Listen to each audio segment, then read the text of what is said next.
Hello everyone, my name is Lohith. Today we're going to talk about contract management in software project management. Contract management has five major processes: acquisition, supply, operation, maintenance, and development. The acquirer process. The first step in acquirer process is initiation. After that, the request for proposal is sent to the supplier. The request for proposal also contains the system requirements, scopes, instruction for builders, and list of software products. Then the contract is prepared and updated periodically until the end of the contract term. The contract also contains the list of software products, the time, the price, and everything to all the terms and conditions for the supplier. Then the supplier is monitored periodically to make sure the supplier delivers the software and all the products mentioned in the contract on time and within the specified amount of money. Then at last, the completed contract is accepted by the acquirer and the supplier. The supplier process. After initiation, the supplier prepares a response for the contract proposed by the acquirer. Then the supplier plans his own contract, which is then agreed by the acquirer. Then the supplier does the planning, execution, and control of the contract. After everything, the supplier reviews and evaluates the software to be delivered, and at last there's the delivery and completion of the contract from the supplier process. Acquiring software from external supplier. That there are three types of acquiring software from external supplier. One is the bespoke system that is created especially for the customer. That is the customer gives all the requirements for the system, and that all the components in the software is created according to the customer. The off the shelf software is a software which is bought as it is. It is manufactured for everyone to use and is not customizable by the user. The last is customized off the shelf, that is COTS. That is off the shelf product is customized for the particular customer. The customer can buy the off the shelf product or can take the off the shelf product to the supplier and ask them to modify the product as per the needs of the customer. There are three types of contract. The first one is fixed price contract, second is time and materials contract, and last one is fixed price per delivered unit. Fixed price contract. That is, the price is fixed when the contract is signed, and the contract mentions all the details of the price of the software that is going to be developed. That is the design price, the testing price, everything will be mentioned at first, and as soon as the contract is signed, the price is fixed. There is no more updation in the price in the fixed price contracts. The advantage to the customer is that the customer can know the expenditure for the contract. That is, the customer can plan ahead the budget of the contract and can make sure that he can allocate even more resources to the other stuff, such other kinds, and allocate enough resources for the contracts. And the supply is motivated to be cost effective. That is, the if the price fixed is lower for the contract, more customers will come towards these contractors. If the price is very high for the contracts and the fixed price is very high, people won't come towards the contractors. The disadvantages are the higher prices to allow for contingencies, and there is difficulty in modifying requirements. When the price is fixed and the contract is signed, the modifying requirements cost us money. Therefore, there is the difficulty in modifying the requirements, and there's an upward pressure on the cost of changes. That is, whenever there's something to be changed, there's an upward cost for it. So there is a pressure to maintain the cost in the for the fixed price such that the system is delivered within the price mentioned. So there's an upward pressure to maintain the cost of the changes developed in the system, and there's a threat to system quality. When the price is fixed, we cannot uh, tell about the quality of the system. That is, when you have to change few things or you have to update few things, you'll have to make sure that we come within the price. So the you can never always get the top quality system in fixed price contracts. Next, we have time and materials. In time and materials, the customer is charged at a fixed rate per unit of effort. That is, the customer is charged for the time of the supplier and the materials given by the supplier. Advantage to the customer is that there's ease of changing requirements. Requirements can be changed anytime. There's no fixed contract and there's no fixed price in place, so that the customer can change requirements whenever they want to, and the supplier will have to make changes according to it. And there's a lack of price pressure that can assess product quality. As there is no price pressure, the product quality can be maintained such that the products used or the items used in building the product is of a top quality. The disadvantages in time and materials contract is that there's customer liability. The customer takes all the risk for a poorly defined product or a changing requirements. If the requirements keep changing, the software at the last will be poorly defined, and customer takes the liability for all of this. And there's a lack of incentive for the cost supply to be cost effective, as they are charged at time for time and materials. That is, suppliers can wantonly take a larger time to get the product delivered so that they can charge more to the customer. Next, we have fixed price per unit delivered. They are associated with function point FP counting. The size of the system is calculated, estimated at the outset, and size could be estimated as per lines of code or the function point counting. And the per price unit is also quoted. Fixed price per unit is delivered is the concept where the cost of the the system is calculated as the number of points or number of function points or number of lines of code used in the system. Let us take an example. This is the price given for, so up to 2000 function points.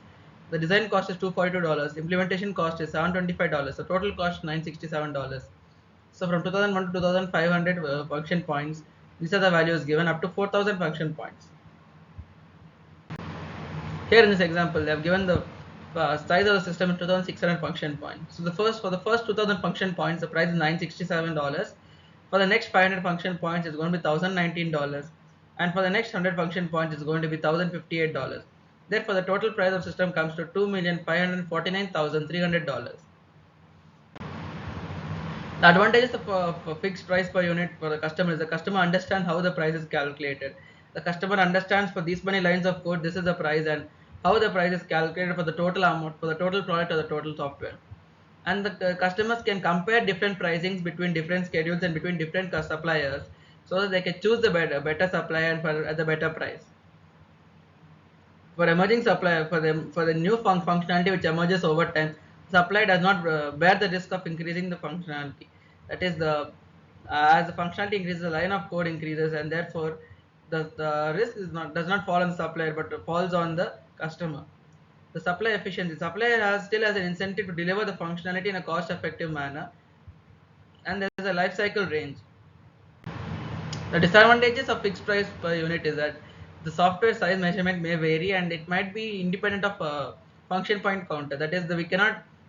It is very difficult to measure software sizes, and sometimes we cannot measure your functional points or lines of code. Also, if there are new requirements or changing requirements, or changing functions, how do you charge? If you take an example of 1000 lines of code is written, and suddenly the requirement has changed and we need only 700 lines of code, but we have already written 1000 lines of code, so how do you charge for the 300 lines of code? The solution to the last problem is given by in Australia, and this table is used to calculate the extra charge here. So for additional functional point, before pre-testing the handover, pre-acceptance testing, we charge 100%, and after post-acceptance also we charge 100%. But for change functional point, pre-testing it takes 130% of charge, post-acceptance testing takes 150% of charge, and deleted function points it takes 25% charge, and for post-acceptance testing takes 50% of charge. Now let's take a fixed price per unit example. A contract stipulates that the customer application is to be designed and constructed delivered at a cost of $600 per function point fixed value. But after acceptance testing, the customer asks for changes to some of the functions in the system, which adds to 500 function points and some new functions which account to 200 additional function points. So therefore, what will be the additional charge? So 500 functional points have been changed after acceptance testing. So the value is going to be 500 into $600 into the charge for after acceptance testing is 150%. That's 150 by 100. That's going to be $450,000. And for additional functional points, it's going to be 200 into 600. That's equal to $120,000. As you can see here, the total charge is going to be $570,000 for the um, additional functions and new functions. Next, we have tendering process. We have three kinds of tendering: open tendering.